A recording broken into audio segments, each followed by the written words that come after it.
Most people believe that diabetes can only be detected through a blood test. You go to your doctor, the lab work comes back, and that is when you find out. I understand why people think that. For years, that is what most patients told me too. My name is Dr. Emily Carter, and I have been practicing medicine for over 20 years. What I have learned, and what I see confirmed in my office every single week, is that your body starts warning you about high blood sugar long before any lab result ever would. And the very first place your body speaks up? Your feet. The reason I am making this video today is because of how many patients I have seen walk into my office, or worse, walk into an emergency room, who had every warning sign for months, sometimes years, and never knew what they were looking at. Today, I am going to change that for you. Just last month, I sat down with a patient, a 67-year-old man, retired, healthy lifestyle, felt completely fine. He came in for a routine checkup. But before we did any blood work, I asked him about his feet. He told me, "My feet have been a little numb for a while. I figured it was just age." He had 4 of the 9 signs I am going to show you today. His fasting blood sugar came back at 214. He was diabetic and had been for over 2 years without knowing it. Today, I want to show you exactly what I showed that patient. 9 signs that were already on his feet and on millions of feet right now that almost nobody recognizes for what they truly are.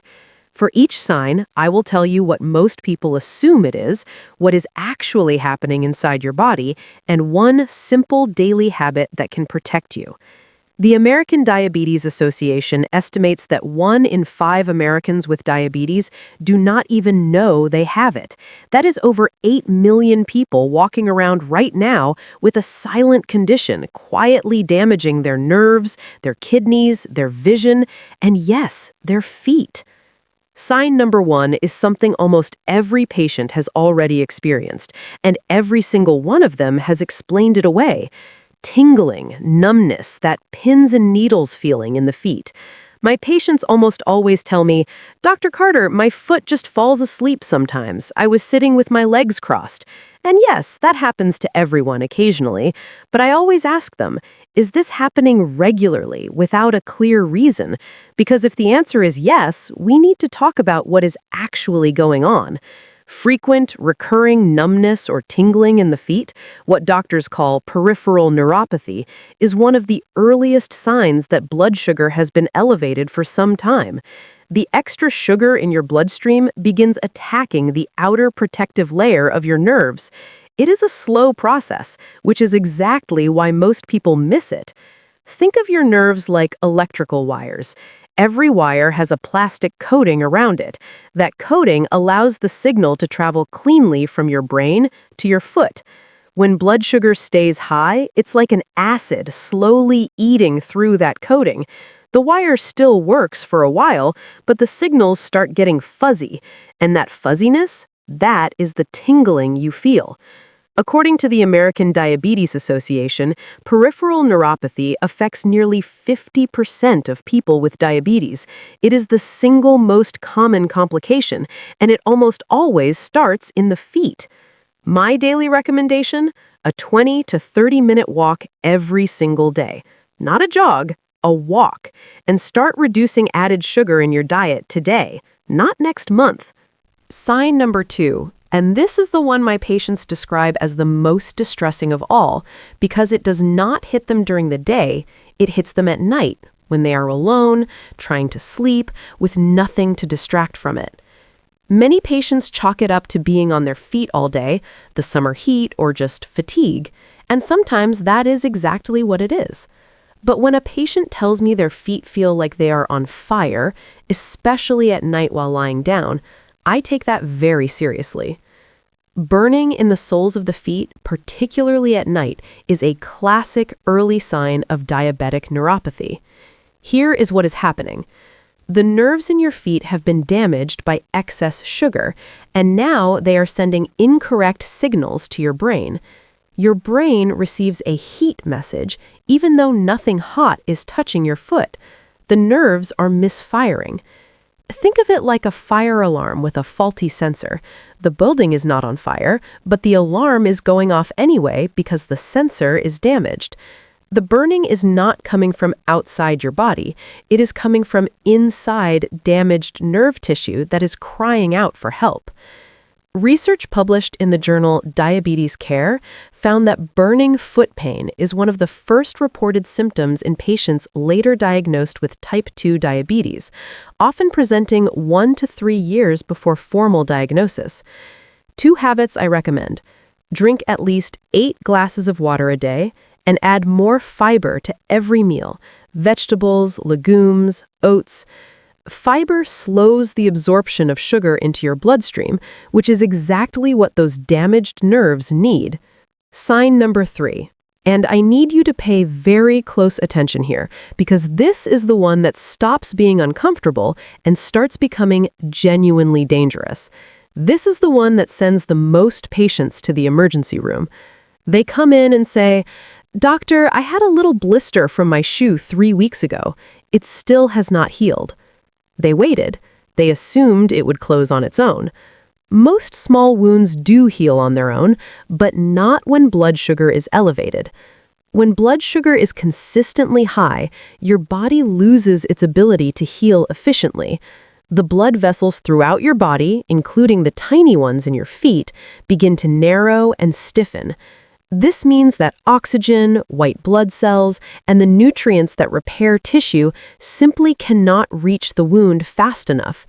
The wound sits there, open, vulnerable, and slow to close.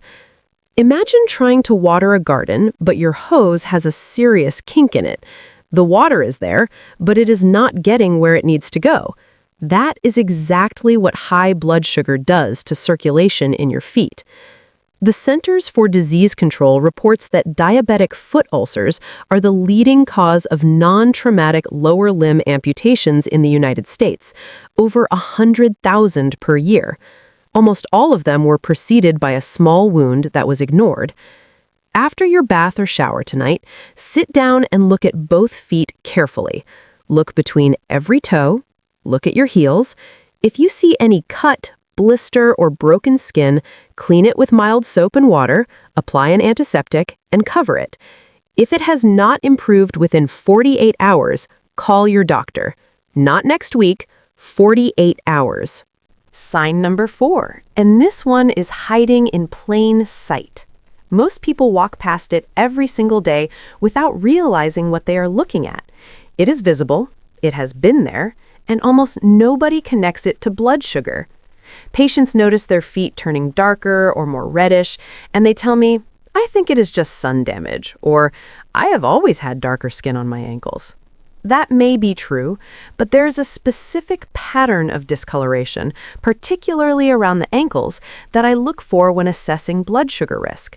When circulation is compromised by high blood sugar, the lower legs and feet do not receive enough fresh, oxygenated blood. The skin changes color as a result. You may see darkening, deep red, or even a bluish tint around the ankles. In some patients, the skin also becomes thinner and more fragile in those areas. Think of your blood as a delivery truck carrying oxygen and nutrients. Your feet are at the end of the longest delivery route in your body, further from your heart than any other part. When the roads narrow because of damaged blood vessels, the deliveries stop arriving on time. The skin, starved of fresh oxygen, changes color. A study in the Journal of the American Academy of Dermatology found that these skin changes are detectable on average 18 months before a formal diabetes diagnosis. Daily habit: 5 minutes of ankle circles, toe raises, and calf stretches every morning. Sign number 5, and this one surprises my patients the most because it looks completely harmless. In fact, most people have had it for years and never once connected it to blood sugar. "Dr. Carter, my heels crack every winter. It is just dry skin." I hear that constantly. And yes, that is extremely common. But when your heels are cracking badly in the middle of summer, or no moisturizer seems to help no matter how much you use, that is a completely different story. Diabetes affects the autonomic nerves, the ones that control automatic functions you never have to think about. One of those functions is regulating moisture and sweat in the skin. When these nerves are damaged, the sweat glands in your feet stop working properly. Your feet lose their natural moisture from the inside out. No amount of lotion fixes the root cause. Think of your skin like a wall that needs to stay sealed. When those autonomic nerves are damaged, the mortar between the bricks starts crumbling. Cracks appear. And those cracks in the skin of your feet are not just cosmetic. They are open doors for bacteria and infection. The American Podiatric Medical Association identifies chronic, hard-to-treat heel cracking as a significant indicator of autonomic neuropathy in seniors, a condition directly linked to long-term elevated blood sugar. Moisturize your feet every single night before bed. Apply to the sole and heel thoroughly, but never between the toes. And drink 8 glasses of water daily. Sign number 6. And this one is more serious than most people realize, because it is not just about your feet. It is about what is happening to your kidneys at the same time. Almost everyone with this sign tells me, I sit at my desk all day, or I stand on my feet at work. Occasional swelling from activity is normal. And I want to be clear, that is true. But if your feet and ankles are consistently swollen and you are leaving deep sock marks every single evening, that changes the picture entirely. High blood sugar affects the kidneys, and the kidneys control your body's fluid balance. When kidney function is impaired by years of elevated glucose, fluid accumulates in the lowest part of your body, your feet and ankles. This swelling, called edema, is a sign that your body's filtration system is under serious stress. Think of your kidneys as the filtration plant for your body. When high blood sugar damages those filters, the system backs up, and excess fluid has nowhere to go except downward. Gravity does the rest. The fluid pools in your ankles. You press your finger into the swollen area, and the indentation stays for a few seconds. That is called pitting edema, and it is not something to ignore. The National Kidney Foundation reports that diabetic kidney disease affects approximately 1 in 3 adults with diabetes, and lower extremity edema is frequently the first visible sign that kidney function is being compromised. When you rest, elevate your feet above the level of your heart. Reduce sodium in your diet, and if the swelling is new, persistent, or getting worse, bring it to your doctor's attention right away. Sign number 7 is the one I see most often misdiagnosed. And by the time patients find out what it actually is, they have been living with it and masking it for years. What I hear almost without exception from my senior patients is this: I have been taking ibuprofen for the foot pain for months. I figured it was arthritis, maybe an old sports injury. I have heard this story dozens of times, and sometimes that is exactly right. But sometimes the pain has a completely different origin, one that ibuprofen will never touch. When nerves are damaged by chronic high blood sugar, they do not always go quiet. Sometimes they become hyperactive. Instead of going numb, they start firing random, intense signals that your brain interprets as severe pain. Patients describe it as stabbing, like an electric shock, or a hot needle through the foot. This happens most often at night, when there are no other sensory distractions. Think of a car alarm damaged in a fender bender. Every few minutes, it starts screaming for no reason. Nobody is breaking into the car. The alarm is just broken. That is what a damaged nerve does. It sends alarm signals to your brain when nothing is actually happening.